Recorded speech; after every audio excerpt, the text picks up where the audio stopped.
तसिदेलेक नमस्कार। तिब्बत टिभीको नेपाली प्रसारणमा स्वागत छ। यस हप्ताको तिब्बत परमपवन दलाई लामा ज्यू र केन्द्रीय तिब्बती प्रशासनको साप्ताहिक समाचारहरूका साथ म लुडु सङ्घको उपस्थित भएको छु। सुरु गरौँ यस हप्ताका प्रमुख समाचारहरू संक्षेपमा।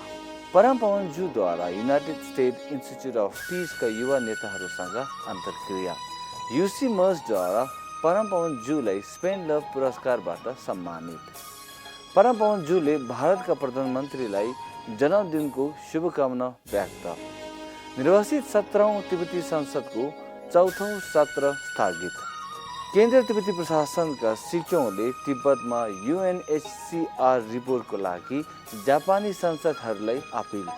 युवा तिब्बती कलाकार र अन्वेषकहरू तिब्बतको संस्कृति जोगाउने तरिकाहरूबारे छलफल। तिब्बतका लागि स्विस संसदीय समूहले तिब्बतमा भएको दमनबारे गवाही। प्रतिनिधि ठिलेचुकीले तिब्बत वकालत तालिमको उद्घाटन। अब समाचार विस्तारमा।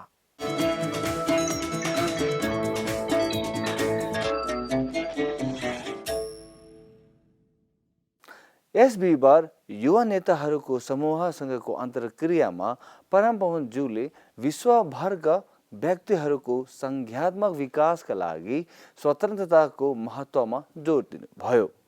परमपवन ज्यूले चिनिया कम्युनिस्ट पार्टी जस्तो अधिनायकवादी शासनमा रहेका मानिसहरूले वाक, विचार, अभिव्यक्ति, सङ्घ संस्था आदिको स्वतन्त्रता बिना न आफ्नो ज्ञानको विकास गर्न सक्छन् न त सुसूचित निर्णय गर्न सक्छन् भन्नुभयो। उहाँले नयाँ पुस्ताले सबै मानव जातिको अन्तर्निर्भरता र प्रयासको आवश्यकतालाई बुझ्ने गरी विश्वभरको आधुनिक शिक्षा प्रणालीमा न्यानो हृदयको प्रवर्धन र 7 अर्ब मानव जातिको एकताको भावना जोगाउने महत्त्वमा पनि जोड दिनुभयो। युनाइटेड स्टेट्स इन्स्टिच्युट अफ पिसले आयोजना गरेको उक्त अन्तर्क्रियामा अफ्रिका, ल्याटिन अमेरिका र एसियाका 23 युवा शान्ति निर्माणकर्ताहरूसँग बिहिबार र शुक्रबार 2 दिनको लागि हुनेछ। परमपवन दलाई लामा ज्यूलाई सामाजिक न्याय, कूटनीति र सहिष्णुतामा Alice and Clifford Spendlove पुरस्कार प्रदान गरिएको छ। स्पेन लभ पुरस्कार स्थापना गर्ने श्री स्पेन लभले अहिंसात्मक विधिहरू प्रयोग गरेर दिगो सामाजिक न्यायलाई अगाडि बढाउन राजनीतिक रूपमा विभाजित र आध्यात्मिक टकरावको संसार र हाम्रो बढ्दो अर्थपूर्ण जीवनको लागि परमपवन ज्यूको दया, शान्ति र करुणा सन्देशको ठुलो योगदानलाई मान्यता दिँदै उद्धृत गरिएको छ।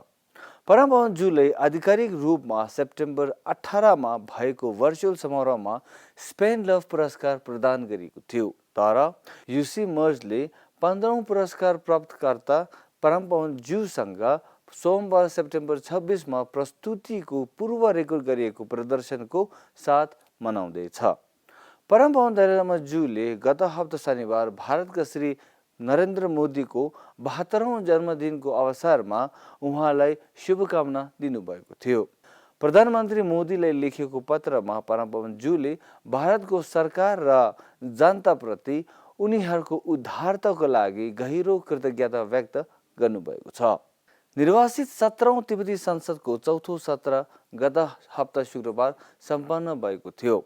आफ्नो समापन मन्तव्यमा सभामुख बोसोनाम टेम्पेलले यस अधिवेशनमा पारित भएका शवयात्रा सन्दर्भ, एकबद्धता प्रस्ताव, आधिकारिक सङ्कल्प, व्यवस्थापिका संशोधन लगायतका विषयमा सदनलाई जानकारी गरेका थिए। उनले तिब्बतको मुद्दालाई विश्वव्यापी मञ्चमा उजागर गर्नुपर्ने र तिब्बती समुदायमा एकताको महत्त्वलाई जोड दिनुभएको थियो।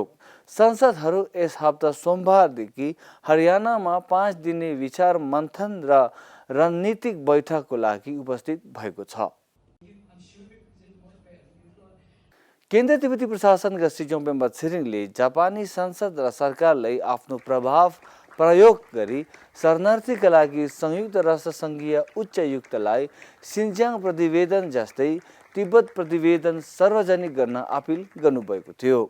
सिक्योङले बुधबार टोकियोमा रहेको जापानी संसद भवनमा तिब्बतका लागि सर्वदलीय जापानी संसदीय समर्थन समूहले सम्बोधन गरेर जापानको आफ्नो सत्ताव्यापी औपचारिक भ्रमण सुरु गरेका छन्, जहाँ उनले तिब्बतले चलाउने चिनिया सरकारको दमनकारी नीतिले तिब्बतको गम्भीर अवस्थालाई उजागर गरेका छन्। विशेष नोटमा सिजोनले पूर्व प्रधानमन्त्री सिन्जो आबेको निधनमा उनको प्रार्थना र संवेदना पनि व्यक्त गरेको थियो। तिब्बतका लागि अखिल संसदीय सहयोग समूहका अध्यक्ष श्री शिमोमुरा हकुबन र जापानको प्रमुख थिङ्क ट्याङ्कको अध्यक्ष सुश्री सकुराई योशिकोले तिब्बतीहरूको लागि निरन्तर समर्थन र ऐक्यबद्धता व्यक्त गर्नुभएको छ। केन्द्रीय तिब्बती प्रशासनका धर्म तथा संस्कृति विभागले तिब्बतको संस्कृति संरक्षणमा तिब्बती युवाहरूको भूमिका र दायित्वबारे छलफल गर्न तिब्बती कलाकार र अनुसन्धानकर्ताहरूसँग 3 दिने सम्मेलन आयोजना गरेको थियो। सिजोङ पेम्बा छिरिङले यस हप्ता मङ्गलबार 3 दिने सम्मेलनको उद्घाटन गर्नुभएको थियो र आफ्नो सम्बोधनमा तिब्बतको प्रारम्भिक जीवनमा तिब्बतको सांस्कृतिक पहिचान जोगाउन पुराना पुस्ताले भोग्नु परेको कठिनाइहरूलाई प्रकाश पर्दै युवाहरूलाई तिब्बत आन्दोलनको वकालत गर्ने मुख्य पात्रको रूपमा जोड दिनुभएको थियो। तिब्बतका लागि स्विस संसदीय समूहले यस हप्ता सोमबार चिनिया सरकारको कब्जामा रहेको तिब्बतको संस्कृतिमा आधारित हिंसा र दमनका साथै तिब्बतीहरू विरुद्ध भइरहेको अन्तर्राष्ट्रिय दमनका बारेमा गवाहीहरू सुनेको थियो।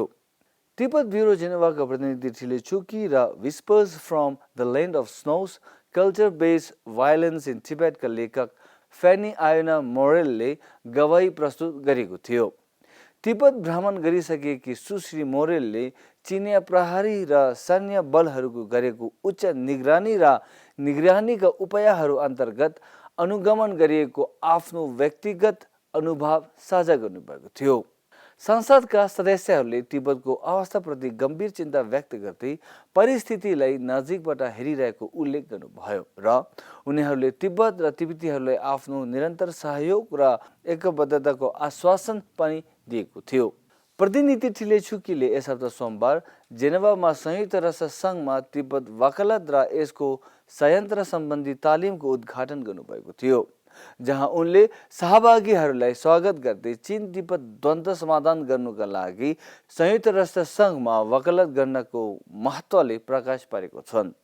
गत साता स्विजरल्यान्ड र लिक्सेनस्टाइनको तिब्बती समुदाय अन्तर्गतको तिब्बत सप्ताहन्त विद्यालयहरूको 5औं साधारण सभामा पनि प्रतिनिधि ठिले छुकीले आइतबार भाग लिएका थिए, जहाँ तिब्बती भाषा र संस्कृतिको संरक्षण र प्रावधानमा योगदान पुर्याएकोमा स्थानीय विद्यालयका प्रमुखहरूलाई धन्यवाद दिएका थिए। हस्त यसका साथै आजको लागि नेपाली साप्ताहिक समाचार यति नै। अर्को हप्ता फेरि भेटौँला। तसिदेले नमस्ते।